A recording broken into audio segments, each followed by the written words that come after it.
Stethoscope, is it more accurate then a coin toss? ये कोई challenge नहीं है, ये एक सवाल है। ये मेरे अगली किताब का नाम है, स्टेथोस्कोप, क्या ये कॉइन टॉस से ज़्यादा एक्यूरेट है? एक कॉइन टॉस अगर करते हैं तो उसमें रिजल्ट आता है हेड या टेल। मान लो आपको कोई पूछता है कि लड़का होगा कि लड़की होगी, आप कॉइन टॉस करते हैं, हेड का मतलब लड़का और टेल का मतलब लड़की, और हेड आता है, आप बोल देते हैं कि लड़का होगा। क्या चांसेस है कि जो आपने बोला वो सच निकलेगा? 50% चांस। तो अगर एक स्टेथोस्कोप को या कोई भी डायग्नोस्टिक टूल को कॉइन टॉस से ज़्यादा एक्यूरेट होना होगा तो एटलीस्ट वो 50% से ऊपर उसकी सेंसिटिविटी होनी चाहिए। तो क्या स्टेथोस्कोप की सेंसिटिविटी 50% से अधिक है?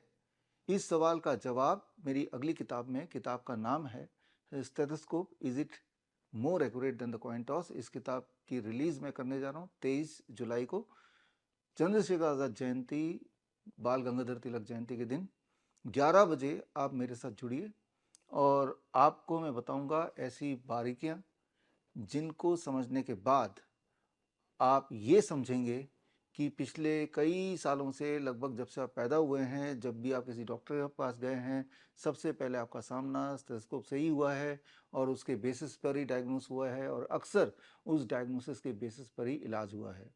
तो मुझे पूरा यकीन है कि आपको अपने उस तरह के सारे डायग्नोसिस और उस तरह के सारे इलाज पर एक बार सवाल तो खड़े कर ही देंगे। तो खैर, आप कमेंट में लिखिए कि क्या हो सकता है इस सवाल का जवाब। Stethoscope, is it more accurate then a coin toss?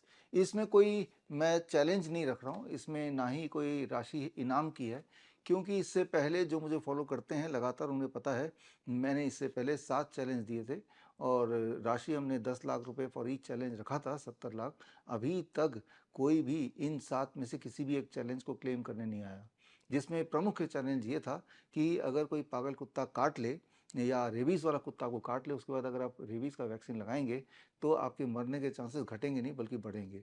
कोई मुझे गलत साबित करेगा तो मैं उसको 10 लाख रुपए दे दूंगा। तो इस तरह के मेरे 7 चैलेंजेस थे, यानी कि अभी जो एक प्रेवलेंट एक जो सोच है मेडिकल इंडस्ट्री या मेडिकल साइंस के बारे में, उसमें जैसा एक चैलेंज मेरा ये भी था या है कि कोई भी दुनिया की ऐसी एक एलोपैथिक दवाई बताइए जिससे कोई भी एक बीमारी 1% अगर ठीक हो जाए, ऐसा अगर आप साबित कर दें तो मैं आपको 10 लाख रुपए दे दूंगा। ये सारे मेरे चैलेंज आपको शॉकिंग लगेंगे, लेकिन सबसे ज़्यादा शॉकिंग बात है कि अभी तक इस चैलेंज को कोई चैलेंज करने आया नहीं, कोई दावेदारी के लिए आया नहीं।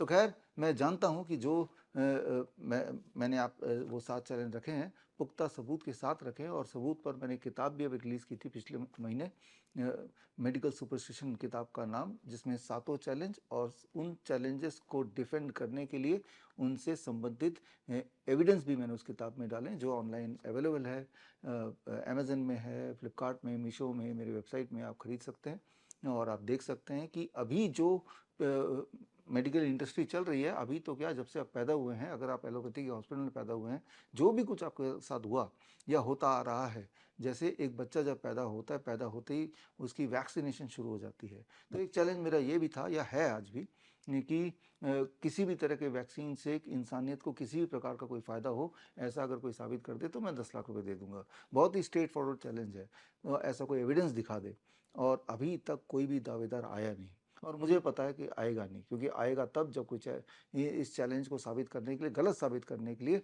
कोई प्रूफ, कोई जर्नल का कोई रिकॉर्ड ला के दिखा पाए। और आपको जानकर हैरानी होगी, पूरे इतिहास में पिछले 60-70 साल में जब से वैक्सीन्स का ट्रेंड आया है, तब से लेकर अभी तक में कोई भी ऐसा एक क्लिनिकल ट्रायल नहीं है जिससे ये साबित हो कि कुदरत, इस दुनिया में जितने वैक्सीन्स आए हैं, उन चाहे बच्चों वाले वैक्सीन हो, बड़े वाले वैक्सीन हो, उससे किसी भी तरह से इंसानियत का कोई भला हुआ है या किसी इंसान का भला हुआ है। फाइनेंशियल बेनिफिट हुए होंगे उसको छोड़ दीजिए, हेल्थ वाइज कोई भला हुआ हो। इसीलिए अब जो मैं चैलेंज की बात कर रहा हूँ, वो चैलेंज ना हो कि एक सवाल की बात कर रहा हूँ। Stethoscope, is it more accurate then a coin toss? Just इस पे हम अपने एविडेंस रखेंगे, इसमें कोई राशि नहीं है, बिकॉज पता है मुझे कि राशि होगी भी तो इस चैलेंज को भी कोई स्वीकार करने नहीं आएगा, क्योंकि स्वीकार करने के लिए आपको एविडेंस लाने पड़ेंगे, और जो भी मैं चैलेंज देता आया हूँ, या फॉर दैट मैटर जो मैं इस किताब की बात कर रहा हूँ जो मेरी रिलीज़ होने वाली है, ये सबूतों के आधार पे, सबूतों के साथ रिलीज़ होगी।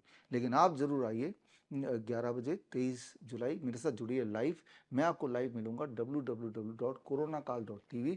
और खेल खेल में आपको कुछ ऐसी बातें पता चलेंगी जो आपके जीवन में काम आएंगी। All the best, thank you, जय हिंद।